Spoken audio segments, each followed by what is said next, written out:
So, um, let me start by saying that my name is Denise Phillips, and I've been homeschooling since 2001. Um, I have two struggling learners. They they're both grown now, of course, and I just know a little bit of something about reading. I got a master's degree in educational psychology. I just graduated last year. I wish I would have known about phonemes way back when I was trying to teach my girls. My second daughter has dyslexia, and we just struggled mightily. She didn't completely learn how to read until she was 14. She's still a slow reader, but she can read. That's what's important. Um, Anywho, let's get right to it, shall we? So, phonemes is the step before phonics. Phonics is attaching the sound to the symbol. So, when we say L, L says ooh. This could confuse some learners. Some kids, they just learn their phonemes and it's like magic. My youngest daughter, she's like that. She was reading by 4. Um, but other kids, they have to learn the phonemes explicitly. So this is what I'm going to be talking about, is some children who just absolutely need to learn those phonemes explicitly. Now, the great thing about phonemes is you don't need curriculum, you don't need anything special. You can make it into a game where it's actually fun. And here's a little caveat about struggling learners. The longer they struggle, the more they believe that they cannot learn. When they start believing that they cannot learn, which is about 3rd grade, then you're going to look at some academic failure. Um, Actually, statistically, if they hit 3rd grade and they can't read, they are an academic failure. Now, in the United States, here's another caveat: we are graduating kids out of high school that are functionally illiterate. This is a horrible, horrible problem. So we really need to get on top of this. So this is why phonemes, and I'm just like a major person for this. I love phonemes. Is so important, and we can do it, moms and dads, at home. There's no need to have a special tutor. There's no reason to buy expensive curriculum. None of that. Now, if you have a child who has some serious cognitive delays and difficulties, then you might want to consider professional help. If we're not there yet, let's start here, okay? Now, I'm just going to give you a real simple and fun and short lesson in phonemes. And it doesn't have to be long. It doesn't have to be something hard. It's just taking an item, such as my wonderful, beautiful cup of coffee, and saying to your child, look what I have.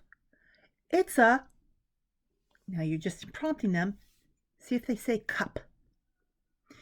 If they say coffee, that's fine. You know what? Yeah, it's mommy's coffee and it's in a, try to get them to say cup. If they can't say cup or don't get it on their own, you say, I got a cup. And then you twist it. It's like cup. What's the first sound you hear in the word cup? And what you want to try to do is get that child to say cup. That's right. You got it, buddy. This is a cup, and it sounds like k. Now, if you want to stay with cup for a little bit, that's fine. You don't want to go to the next sound because it's and the middle sound is harder to find, and you want to do the V, consonant, vowel, consonant words first. Just those 3 ones, because that's simple. And they're easier to dissect. And that's what you're trying to do, is to dissect sounds. So if we have a cup and we want to start with k, and the kid got k, great. And maybe you want to switch to maybe having a cat. And we're like, I got a cat. Wait a second. Cup, cat, k. Then you're creating a little bit of a game. It's fun. It's short. It's easy. Then the next thing is p, the sound p. Wait, cup and cat, they don't end the same. What is the difference?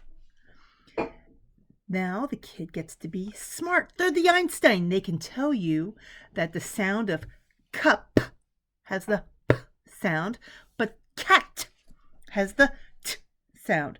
And you see that you're using sounds that are very concise. There's also sounds that are not as concise, and you want to be very careful with those sounds. The w and the p and the, wait, what else has a schway?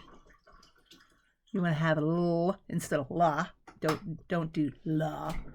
L.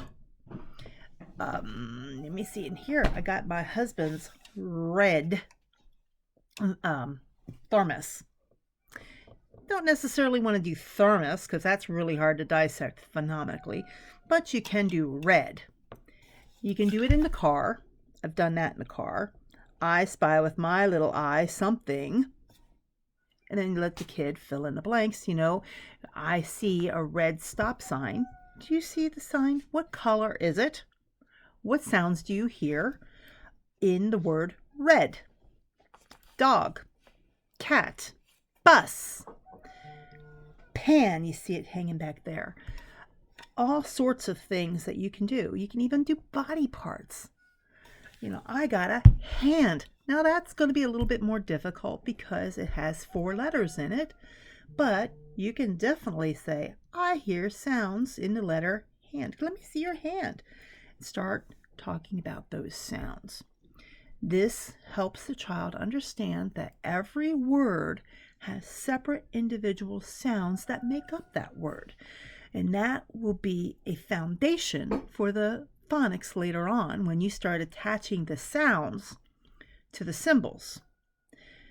Later, that will help the child with their dissecting the sounds as they're learning how to read phonetically.